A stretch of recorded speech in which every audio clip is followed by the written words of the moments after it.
கல்வி தொலைக்காட்சி நேயர்கள் அனைவருக்கும் வணக்கம். எனது பேர் பா பரணிதரன். இனி நம்ம பார்க்க போகிற கான்செப்ட் என்னென்னா எம்எஸ் பவர் பாயிண்ட், அதாவது மைக்ரோசாஃப்ட் பவர் பாயிண்ட். ஓகே, இந்த பவர் பாயிண்டில் நம்ம போன வீடியோஸ்லாம் எம்எஸ் பவர் பாயிண்ட்னால் என்ன, அதோட எலமெண்ட்ஸ், லேஅவுட்ஸ், அதில் டேட்டாஸ் எப்படி என்டர் பண்ணுறது, ஸ்லைட்ஸோட டைப்ஸ் இதெல்லாம் பார்த்துருப்போம். ஸோ இதோட கண்டினியூஷனாக இன்றைக்கி எம்எஸ் பவர் பாயிண்டில் பார்க்க போகிறது அலைன்மெண்ட் அண்ட் ஃபார்மேட்டிங். ஃபஸ்ட்டு இந்த அலைன்மெண்ட் அண்ட் ஃபார்மேட்டிங் என்ன பார்த்துருவோம். அலைன்மெண்ட்னா இப்போ நம்ம டைப் பண்ணியிருக்க அந்த பர்டிகுலர் டெக்ஸ்ட், இப்போ நம்ம ஒரு பேப்பர் எடுத்துக்கிறோம், இல்லை ஒரு பேஜ் எடுத்துக்கிட்டோன்னா லெஃப்ட் சைடில் எழுதுவோம், ரைட் சைடு எழுதுவோம், சென்டர், அதேமாதிரி ஜஸ்டிஃபை, இந்த 4 தான் அதில் இருக்குது.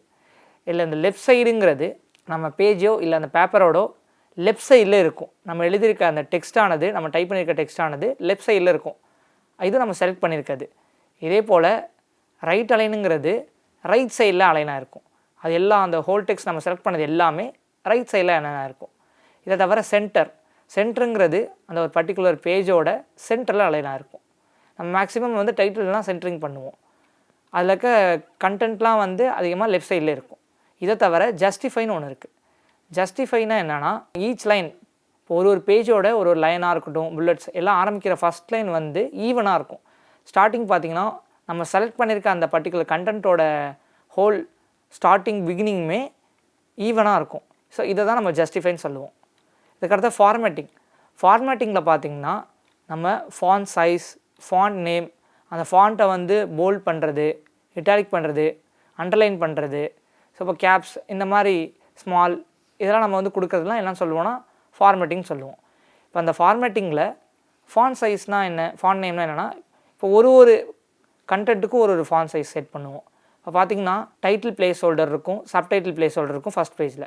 அடுத்த பேஜஸ்லாம் பார்த்திங்கன்னா டைட்டில் அண்ட் கண்டென்ட்டில் title placeholder, object placeholder. இதில் நம்ம ஃபஸ்ட்டு இருக்க டைட்டில் பிளேஸ் ஹோல்டரில் பார்த்திங்கன்னா 44 அந்த மாதிரி வைப்போம். அடுத்த சப்டைட்டில் வந்து 36. அடுத்த மெயின் கண்டென்ட்டில் அந்த டைட்டில் அண்டு கண்டென்ட் இருக்க ஸ்லைடில் இருக்க டைட்டிலில் வந்து அந்த ஹெட்டிங்கை வந்து 28. அடுத்த ஆப்ஜெக்ட் பிளேஸ் ஹோல்டர்ஸில் இருக்க கண்டென்ட் அந்த இதெல்லாம் வந்து 22 அப்படிங்கிற மாதிரி நம்ம செட் பண்ணுவோம். இது எதுக்குன்னா இது ஒரு சிஸ்டமேட்டிக்காக நம்ம ஃபாலோ பண்ணுறது. ஸோ எல்லாருமே அவங்களுக்கு எது கம்ஃபர்டபுள் இருக்கோ அந்த மாதிரி வச்சுக்கலாம். ஆனால் ஒரு சிஸ்டமேட்டிக்காக நம்ம ஃபாலோ பண்ணோம்னா இதை தான் நம்ம அதிகமாக ஃபாலோ பண்ணுவோம். ஸோ ஃபாண்ட் நேமை பொறுத்தவரைக்கும் பார்த்திங்கன்னா அதிகமாக நம்ம வந்து ஏற்கனவே நம்ம எம்எஸ் வேர்டில் பார்த்த மாதிரி கலிபரி, ஏரியல், டைம்ஸ் நியூ ரோமன், இந்த 3 நம்ம அதிகமாக யூஸ் பண்ணுவோம். ஆனால் இதை தவிர நிறைய ஃபார்மேட் நேம் இருக்குது, ஃபாண்ட் நேம்ஸு. ஆனால் அதிகமாக நம்ம யூஸ் பண்ணுறது இந்த 3 தான் யூஸ் பண்ணுவோம். ஓகே, நான் இப்போ வந்து டைட்டில் செக் பண்ணுறேன். இப்போ நான் எங்கே இருக்குன்னு பார்த்துக்கிறேன். இன்சர்ட் டீ கொடுத்து டைட்டில் செக் பண்ணிக்கிறேன். ஆர்டிஃபிஷியல் இன்டெலிஜென்ட் பவர் பாயிண்ட் சொல்லுது. ஓகே, இதில் மெயின் ஃபஸ்ட்டு ஸ்லைடில் நான் இருக்கேன். ஸோ அதில் நான் இருக்க சென்டர் டைட்டில் ஹோல்டருக்கு வந்துக்கிறேன். Okay, centre title placeholder வந்துருச்சு. இந்த சென்டர் டைட்டில் பிளேஸ் ஹோல்டரை நான் செலக்ட் பண்ணி இதை நான் வந்து லெஃப்ட் அலைன் பண்ண போகிறேன். தென் அதுக்கப்புறம் ஃபார்மேட்டிங்கில் இதை நான் போல்ட் பண்ண போகிறேன். ஓகே, ஃபஸ்ட்டு நான் இதை என்டர் பண்ணி செலக்ட் பண்ணிக்கிறேன். எடிட் மல்டிலைன் செலக்ட்னு சொல்லி ஆர்டிஃபிஷியல் இன்டெலிஜென்ஸ் செலக்ட்னு சொல்லிடுச்சு. இதை நான் வந்து ALT-HAL லெஃப்ட் ஆன் அப்படின்னு சொல்லிச்சு. அதாவது இப்போ நான் செலக்ட் பண்ணியிருக்க இது வந்து லெஃப்ட் சைடு அலைன் ஆகிருக்கு. ஓகே, இதை நம்ம வந்து Ctrl-L கொடுத்தோம் நம்ம வந்து லெஃப்ட் அலைன் பண்ணிக்கலாம். ஆனால் Ctrl-L கொடுக்கும்போது நம்ம பவர் பாயிண்ட்டை பொறுத்த வரையும் லெஃப்ட் சைடில் அலைன் ஆயிருக்காங்கிறத சொல்லாது. அதனால் ALT-HAL இந்த கீ கமாண்ட் நம்ம கொடுத்தோன்னா லெஃப்ட் அலைன் ஆகிடும், அது லெஃப்ட் அலைன்னு சொல்லும். ஓகே, இதை நான் தென் வந்து போல்ட் பண்ண போகிறேன் Ctrl-B கொடுத்து. ஓகே, இப்போ இது போல்ட் ஆன் சொல்ல நான் வந்து ஃபைனலாக செக் பண்ணும்போது, ஃபார்மேட்டிங் செக் பண்ணும்போது நான் செக் பண்ணி காட்டுறேன். தென் இதை வந்து ஃபாண்ட் சைஸ் நான் இன்க்ரீஸ் பண்ணுறேன். அதுக்கு வந்து நான் கண்ட்ரோலை ப்ரெஸ் பண்ணிட்டு ரைட் ப்ராக்கெட் கொடுக்குறேன். ஓகே, தென் நான் இப்போ வந்து இன்சர்ட் F கொடுத்து ஃபார்மேட் செக் பண்ணுறேன். ஓகே, கலிபரி அப்படின்னு சொல்லி ஃபாண்ட்டோட சைஸ் வந்து சொன்னிச்சு, ஃபாண்ட்டோட நேம் சொன்னிச்சு. இப்போ ஃபாண்ட் சைஸ் 88 இருக்குது, நான் ஃபாண்ட் சைஸ் குறைச்சிக்கிறேன். நான் சொன்ன மாதிரி 44க்கு நான் குறைச்சிக்கிறேன். அதுக்கு நான் வந்து கண்ட்ரோல் யூஸ் பண்ணி லெஃப்ட் ஆரோ யூஸ் பண்ணி குறைக்கிறேன். கண்ட்ரோல் ஹோல்ட் பண்ணிக்கிறேன், லெஃப்ட் ஆரோ கொடுக்குறேன். இப்போ தென் நான் இப்போ செக் பண்ணுறேன். ஓகே, இப்போ 60 இருக்குது. நான் ஒரு 2 இது மட்டும் குறைச்சிக்கிறேன். ஓகே, இப்போ நம்ம அலைன்மெண்ட்டு எப்படி பண்ணுறதுங்க பார்க்க போகிறோம். ஃபஸ்ட்டு அதுக்கு நான் என்ன எடுத்துக்கங்கிறத உங்களுக்கு காட்டுறேன். இன்சர்ட் T கொடுத்து செக் பண்ணுவோம் title. Artificial Intelligence PowerPoint. Okay, artificial intelligent power பாயிண்ட்னு சொல்லுது. ஸோ இதில் இருக்க ஃபஸ்ட்டு ஸ்லைடு நான் டேப் கொடுத்து அந்த ஃபஸ்ட் ஸ்லைடோட ப்ளேஸ் ஹோல்டர் ஓப்பன் பண்ணிக்கிறேன். Center title placeholder shape artificial intelligence. Okay, centre title place holder artificial intelligence சொல்லிடுச்சு. இப்போ நான் வந்து இதை வந்து செலக்ட் பண்ணிக்கிறேன், என்டர் கொடுத்து. Edit multi-line selected artificial intelligence. Okay, artificial intelligence செலக்ட்னு சொல்லிடுச்சு. இப்போ நான் வந்து கண்ட்ரோல் ஷிஃப்ட் F கொடுக்குறேன். Font dialog all text font color effects font window tab control font tab selected 1 of 2. Okay, இது ஒரு ஃபாண்ட் டயலாக் பாக்ஸ், அதாவது ஃபாண்ட் டேப். இப்போ நம்ம சேஞ்ச் பண்ண போகிற எல்லாமே இதில் இருக்கும். ஃபாண்ட் நேமு, ஃபாண்ட் சைஸு, ஃபாண்ட்டை நம்ம வந்து போல்ட் பண்ணுறதா இட்டாலிக் பண்ணுறதா, அந்த எஃபெக்ட்ஸ் எல்லாமே இதில் இருக்கும். கலர் கொடுக்குறது எல்லாமே இதில் இருக்கும். ஃபஸ்ட்டு நான் வந்து டேப் கொடுக்குறேன். Latin text font edit selected plus heading. Okay, இந்த ஃபாண்ட் நேமோட இது சொல்லுது லாட்டின் டெக்ஸ்ட் அப்படின்ட்டு. தென் ஒரு டேப் கொடுக்குறேன். Complex scripts font edit selected plus heading CS. Okay, இது ஹெட்டிங்கோட ஸ்டைல் சொல்லுது. Font window font style combo box bold collapsed alt plus Y. Okay, இப்போ இந்த பர்டிகுலர் ஃபாண்ட் வந்து போல்டாக இருக்குது, அதனால் இது வந்து அந்த எஃபெக்ட் சொல்லும்போது போல்டுன்னு சொல்லுது. இப்போ நம்ம இதை சேஞ்ச் பண்ணலாம், சேஞ்ச் பண்ணிக்கலாம். தென் ஒரு டேப் கொடுக்குறேன். எனக்கு என்ன போல்ட்லேயே இருக்கட்டும், ஏன்னா அது மெயின் ஹெட்டிங் அப்படிங்கிறதுனால. Size edit enter a number from 1 to 4000 alt plus S selected 54. Okay, இப்போ பார்த்தீங்கன்னா டெக்ஸ்ட்டு வந்து ஃபாண்ட் சைஸ் வந்து 1லேருந்து 4000 வரையும் வச்சுக்கலாம். இப்போ அதில் 54ல் இருக்குது. நான் அதை வந்து 48 அப்படிங்கிற மாதிரி வச்சுக்கிறேன், இல்லை 44 கரெக்டாக இருக்கிறது 44 நான் வச்சுக்கிறேன். ஓகே, இப்போ நான் வந்து அதை 44 அப்படின்னு சேஞ்ச் பண்ணிடுறேன். ஒரு பேக் ஸ்பேஸ் கொடுத்து 2 பேக் ஸ்பேஸ் கொடுத்து அதை நான் டெலிட் பண்ணிட்டு 44 கொடுக்குறேன். இப்போ நான் வந்து இன்சர்ட் டேப் கொடுத்து செக் பண்ணிக்கிறேன். Font color RGB left paren 0 0 0 right paren menu item focused collapsed font color size edit enter a number from 1 to 4000 alt plus S selected 44. Okay, 44 selected அப்படின்னு வந்துருச்சு. இப்போ 44 செலக்டில் இருக்குது. நான் டேப் கொடுக்குறேன். Font window all text grouping font color RGB left paren 0 0 0 right paren collapsed font color C. Okay, font colour இப்போ நம்ம maximum font colour நமக்கு தேவைப்படாது. ஃபாண்ட் கலர் தேவைப்பட்டுச்சுன்னா நம்ம இதில் வச்சுக்கலாம். ஓகே, தென் வந்து ஒரு டேப் கொடுக்குறேன். Underline style combo box left paren non right paren collapsed alt plus U. இது வந்து நம்ம செலக்ட் பண்ணியிருக்க டெக்ஸ்ட்டை அண்டர்லைன் பண்ணி காட்டுறது. அண்டர்லைன் வந்து நம்ம டைட்டில் அண்ட் கண்டென்ட்டில் இருக்க டைட்டில் ஹெட்டருக்கு மட்டும் அண்டர்லைன் கொடுத்துக்கலாம், அதனால் இதுக்கு தேவையில்லை. தென் டேப் கொடுக்குறேன். Effects grouping strike through checkbox not checked alt plus K. Okay, இப்போ எஃபெக்ட்ஸ். இந்த எஃபெக்ட்ஸில் என்னென்னா strike through, double strike through, இந்த இதெல்லாம் இருக்கும். நமக்கு இதெல்லாம் தேவைப்பட்டால் வச்சுக்கலாம். அதிகமாக நம்ம வந்து ஸ்ட்ரைக் த்ரூஸ்லாம் யூஸ் பண்ண மாட்டோம். இதை பொறுத்தவரை இந்த டேப்பில் அதிகமாக எஃபெக்ட்ஸ் தான் இருக்கும். தென் ஒரு டேப் கொடுக்குறேன். Double strike through checkbox not checked alt plus L. Okay, இது double strikethrough. Superscript checkbox not checked alt plus B. Then superscript இருக்குது. Subscript checkbox not checked alt plus B. Subscript இருக்குது. இது நம்ம MS Word பார்க்கும்போதே இந்த strikethrough, double strikethrough, subscript இதெல்லாம் அதிகமாக பார்த்துருப்போம். Offset edit enter a value from -100% to 100% alt plus E selected 0%. தென் ஒரு டேப் கொடுக்குறேன். Font window effects grouping small caps checkbox not checked alt plus M. Okay, நம்ம ஏற்கனவே சொன்ன மாதிரி small caps அந்த இது வச்சுக்கிறதுக்கு இது யூஸ் ஆகும். தென் டேப் கொடுக்குறேன். All caps checkbox not checked alt plus A. All caps இதை நம்ம கிளிக் பண்ணோன்னா எல்லா இதுவுமே செலக்ட் பண்ணியிருக்க எல்லாமே கேப்ஸில் வரும். Equalize character height checkbox not checked alt plus Q. தென் நான் இப்போதைக்கு எனக்கு இது போகிறதுனால நான் இது டேப் கொடுத்து ஓகேங்கிறதுக்கு போயிடுறேன். OK button. ஓகே வந்துருச்சு. இந்த இடத்துல நான் ஓகே இப்போ கொடுத்தேன்னா நான் இதில் சேஞ்ச் பண்ணியிருக்க எல்லாமே எனக்கு செட் ஆகிடும். Artificial intelligence dash PowerPoint slide 1 left paren artificial intelligence right paren dash slide view center title placeholder shape edit multi-line selected artificial intelligence. Okay, நான் இன்சர்ட் F கொடுத்து இதை செக் பண்ணிக்கிறேன் ஃபார்மேட்டை. Calibri light 44.0 pt black bold. Okay, பார்த்தீங்கன்னா font name, font size, அது என்ன கலரில் இருக்குது, போல்டா இட்டாலிக்கா இது எல்லாமே சொன்னிச்சு. அதோட எஃபெக்ட்ஸையும் சேர்த்து இது ஒரு நம்ம மேக்ஸிமம் இந்த வே தான் அதிகமாக யூஸ் பண்ணுவோம். ஸோ இதை தவிர இன்னொரு வே யூஸ் பண்ணுறது என்னென்னா நம்ம ஒரு பர்டிகுலர் டெக்ஸ்ட்டை செலக்ட் பண்ணிவிட்டு கண்ட்ரோல் B கொடுத்து போல்டும், கண்ட்ரோல் U கொடுத்து அண்டர்லைனும், கண்ட்ரோல் I கொடுத்து இட்டாலிக், அடுத்த லெஃப்ட் அலைன் ரைட் அலைன் வந்து கண்ட்ரோல் L R அப்படி அதிகமாக யூஸ் பண்ணுவோம். ஆனால் இந்த இதில் Alt H A R கொடுத்தோன்னா ரைட் அலைனும், Alt H A L கொடுத்தோன்னா லெஃப்ட் அலைனும், Alt H A C கொடுத்தோன்னா சென்ட்ரல் அலைன் ஆகும். ஸோ ஏன் நம்ம இது அதிகமாக இதில் கொடுக்குறோன்னா நம்ம கண்ட்ரோல் எல்லோ, கண்ட்ரோல் ஆரோ, கண்ட்ரோல் J அதெல்லாம் கொடுக்கும்போது அது central align, right align, left align அப்படி எதுவும் சொல்லாது. ஆனால் இதுவே நம்ம Alt H AL கொடுத்தோம்னா லெஃப்ட் அலைன் அப்படின்னு எனக்கு சொல்லும். ஸோ இப்போ நம்ம பார்த்தது ஒரு ட்ரெடிஷன் வே பார்த்துருக்கோம்.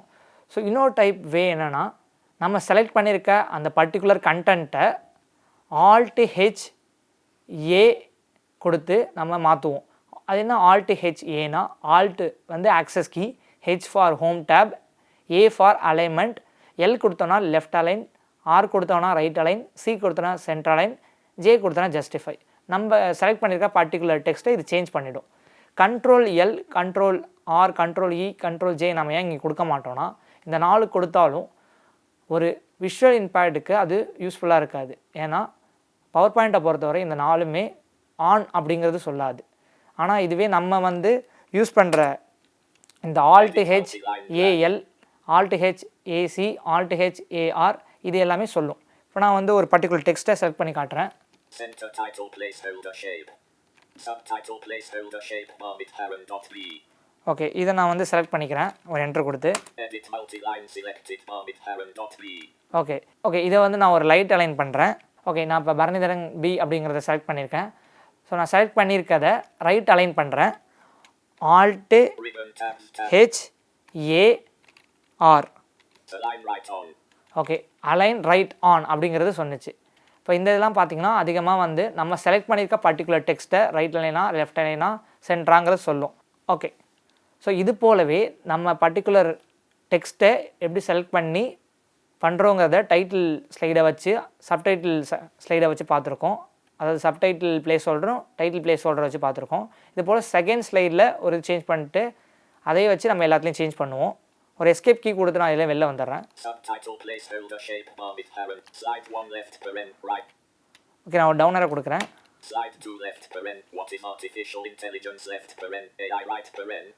ஸோ வாட் இஸ் ஆர்டிஃபிஷியல் இன்டெலிஜென்ஸ்ங்கிறது இந்த டைட்டில் அண்ட் கண்டென்ட் ஸ்லைடோட டைட்டில் ஹெட்டராக இருக்குது.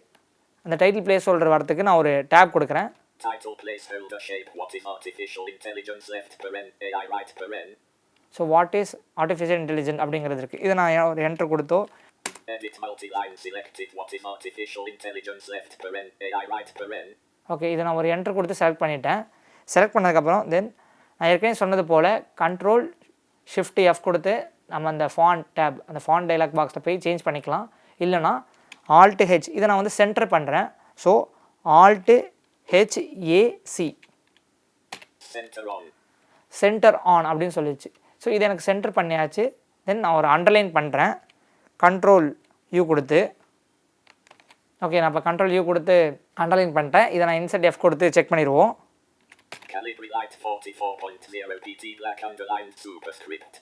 ஓகே, இப்போ இது வந்து ஃபாண்ட் நேமு, ஃபாண்ட் சைஸு, தென் கடைசியாக பார்த்தீங்கன்னா அண்டர்லைன் அப்படின்னு சொல்லிச்சு. இப்போ நம்ம இதை அண்டர்லைன் பண்ணியிருக்கோம். ஸோ இதோட வந்து ஃபாண்ட் நேம் சேஞ்ச் பண்ணியிருக்கோம். ஓகே, இப்போ நம்ம வந்து இன்சர்ட் F கொடுத்து ஃபார்மேட்டிங் செக் பண்ணோம்.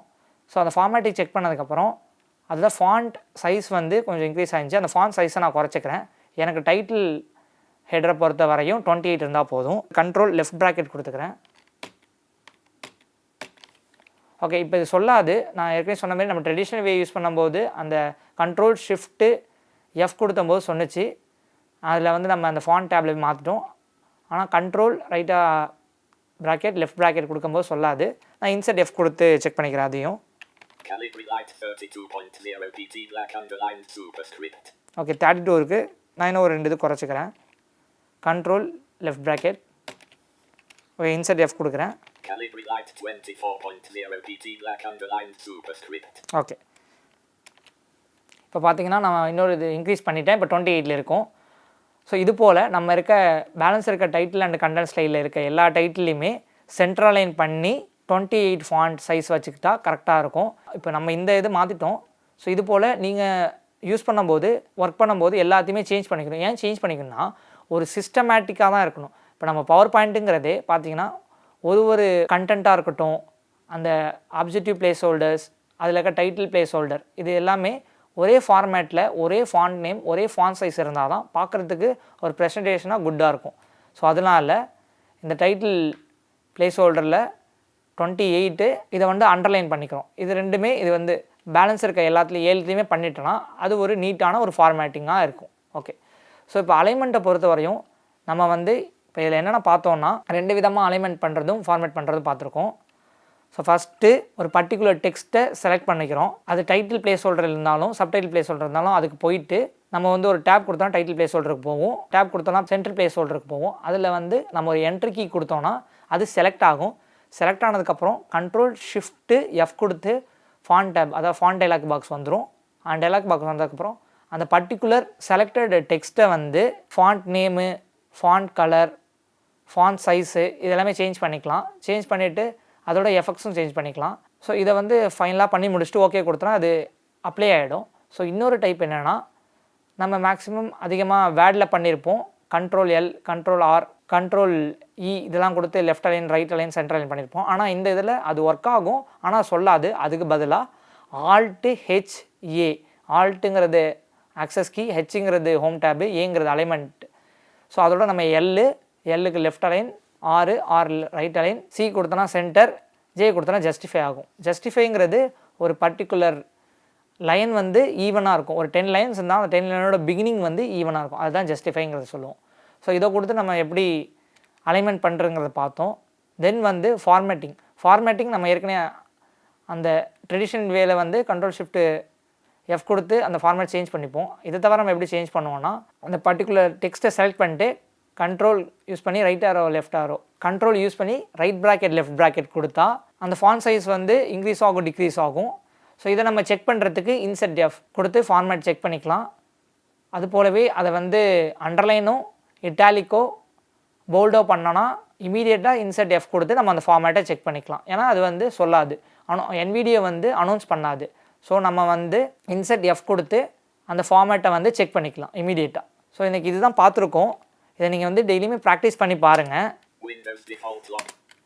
Unlocking with artificial intelligence PowerPoint slide. So இந்த ஆர்டிஃபிஷியல் இன்டெலிஜென்ட் பவர்பாயிண்ட் அப்படிங்கிற ஒரு ஸ்லைடை தான் நான் யூஸ் பண்ணி பண்ணியிருக்கேன். இதில் 8 ஸ்லைட்ஸ் இருக்குது. ஃபஸ்ட் ஸ்லைட் பார்த்தீங்கன்னா title and centre title and subtitle place holder use பண்ணியிருக்க ஸ்லைட் இருக்கும். தென் வந்து எல்லாமே வந்து டைட்டில் அண்டு கண்டென்ட் ஸ்லைட்ஸ் இருக்கும். ஃபைனலாக வந்து ஒரு ஸ்லைடு வந்து இமேஜ் மட்டும் ஆட் பண்ணியிருக்கோம். நம்ம ஒரு ஃபார்மேட்டாக ஒரு சிஸ்டமேட்டிக்காக யூஸ் பண்ணுறதுக்கு இந்த அலைன்மெண்ட்டு அண்டு ஃபார்மேட்டிங் யூஸ் பண்ணுவோம். ஓகே, இப்போ நீங்கள் இதை வந்து டெய்லியுமே ப்ராக்டிஸ் பண்ணி பாருங்கள். நன்றி.